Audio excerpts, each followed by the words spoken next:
তাআলা কোরআনে কারীমের মধ্যে তার ঘটনা নিয়ে আসছেন সূরা নূহের মধ্যে وقال نوح ربي لا تذر على الأرض من الكافرين ديارا আল্লাহ পবিত্র কালামে কোরআনে নিয়ে আসছেন নূহ আলাইহিস সালাম বলছেন অবশেষে ওগো আল্লাহ আপনি কাফেরের বংশজাত বলতে কিছুই রাখেন না এরা এত অবাধ্য জাতি আপনি দেখে সমূলে ধ্বংস করে যাবে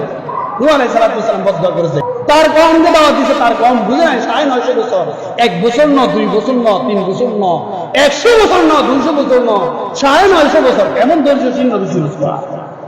সুবহানাল্লাহ আরেকটা দোয়া আছে বিশেষ করে সাপ বিচ্ছুর আক্রমণ থেকে বাঁচার জন্য বিশেষ করে সাপ বিচ্ছুর আক্রমণ থেকে বাঁচার জন্য রাসূল বলেছেন উম্মতের নরনারীরা যদি এই আয়াতটা পড়ে সালামু আলা নূহিন ফিল আলামিন সালামুন আলা নূহিন ফিল আলামিন উম্মতের নরনারীরা যদি এই আয়াতটা পড়ে কোনদিনও সাপ না শুধু সাপের বাবা তার কোনো ক্ষতি করতে পারবে না সুবহানাল্লাহ সাপের বাবা তার কোনো ক্ষতি করতে পারবে না এই আয়াতটার একটা হিকমত আছে হযরত নূহ আলাইহিস সালাম 950 বছর তার কওমকে দাওয়াত দিয়েছে তার কওম কোনো অবস্থাতে তার দাওয়াত কবুল করে নাই আর নূহ আলাইহিস সালামকে নির্যাতনের উপর নির্যাতন নিশ্চিন্তভাবে তার উপর দিয়ে চালাইছে তার কওম না বুঝে পাথর নিক্ষেপ করতে করতে হযরত নূহ আলাইহিস সালামকে পাথরের তলদেশে ঢুকাই ফেলছে নূহ আলাইহিস সালাম কোনো মতে পাথরগুলি সরাই আবার উঠছে তার কওম না বুঝে আবার তাকে পাথর নিক্ষেপ করেছে আবার নূহ আলাইহিস সালাম পাথরের তলে চলে গেছে এইভাবে 950 বছর তার কওমকে বুঝেছে তার কওমকে দাওয়াত দিয়েছে তার কওম বুঝে নাই 950 বছর 1 বছর না 2 বছর না 3 বছর না 100 বছর না 200 বছর না 950 বছর এমন ধৈর্যশীল নবী ছিল সুবহানাল্লাহ আমি আপনাকে একবারে না দাওয়াত দিই দুইবারে না দাওয়াত দিই তিনবারের পরে আমি বলি দূর উনি আসেন না উনি আসেন আমার বলতে চিল্লিতে আমার গলার পানি শুকিয়ে যায় তারপরও আসে না আমি নৈরাশ হয়ে যাই আমি ডাকতে যাই না কিন্তু নূহ আলাইহিস সালাম 950 বছর তার কওমকে দাওয়াত দিয়েছে কত নির্যাতন চালাইছে তারপরও হাল ছাড়ে নাই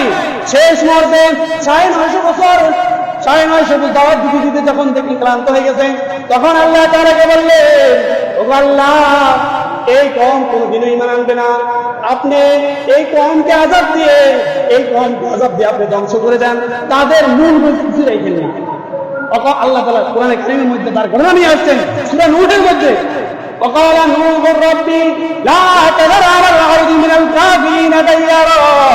আল্লাহ পবিত্র কালামে কোরআনে নিয়ে আসছেন নূহ আলাইহিস সালাম বলছেন অবশেষে ওগো আল্লাহ আপনি কাফেরের বংশজাত বলতে কিছুই রাখেন না এরা এত অবাধ্য জাতি আপনি দেখে সমূলে ধ্বংস করে যাবে নূহ আলাইহিস সালাম বদদুয়া করেছে আল্লাহ বলছেন ওগো নূহ তুমি একটা নৌকা বানাও 100 বছর খেতে একটা নৌকা বানাইছে নৌকা বানানোর পরে আল্লাহ বলছেন প্রত্যেকটা জানোয়ার থেকে প্রত্যেকটা মাখলুকাত থেকে তুমি জোড়া এই নৌকার মধ্যে লাও মানুষ থেকে এক জোড়া গরু থেকে এক জোড়া মহিষ থেকে এক জোড়া বাঘ থেকে এক জোড়া ভাল্লুক থেকে এক জোড়া পিঁপড়া থেকে এক জোড়া দুনিয়ার যত হাইওয়ানাত আছে যত মাখলুকাত আছে প্রত্যেক থেকে একটা জোড়া করে নৌকার মধ্যে লইছে এই নৌকার মধ্যে লইছেন লওয়ার পরে এখন সাপ আসছে সাপ আর বিচ্ছু আসছে সাপ আর বিচ্ছু এসে বলতেছে তখন নূহ আপনি আমাদেরকে কেন লইতেছেন না আপনার নৌকার মধ্যে কেন আমাদেরকে লইতেছেন না হযরত নূহ আলাইহিস সালাম বলছেন না তোমাদেরকে লওয়া যাবে না তোমরা মানুষের ক্ষতি করো তোমরা মানুষকে দর্শন করো তোমরা মানুষকে আক্রমণ করো তোমরা ক্ষতি করো মানুষের জন্য তোমাদেরকে নেওয়া যাবে না তখন ওই সাপ উচ্চ করে বলল নূহ আলাইহিস সালাম আপনি সাক্ষী থাকেন যদি কোন দুনিয়ার মধ্যে যত মানুষ আসবে যদি আপনার উপর সালাম পেশ করে আপনার উপর শান্তির বাণী পেশ করে তখন আমরা ওই মানুষকে কখনো ক্ষতি করবো না ওই মানুষের আমরা কোনো ক্ষতি করবো না আপনার সাথে আমরা ওয়াদা করব এই কথা যখন বলছে তখন নূহ আলাইহিস সালাম সাপ থেকে এক জোড়া এবং বিচ্ছু থেকে এক জোড়া নিয়েছেন তো এই দোয়াটা আল্লাহ তাআলা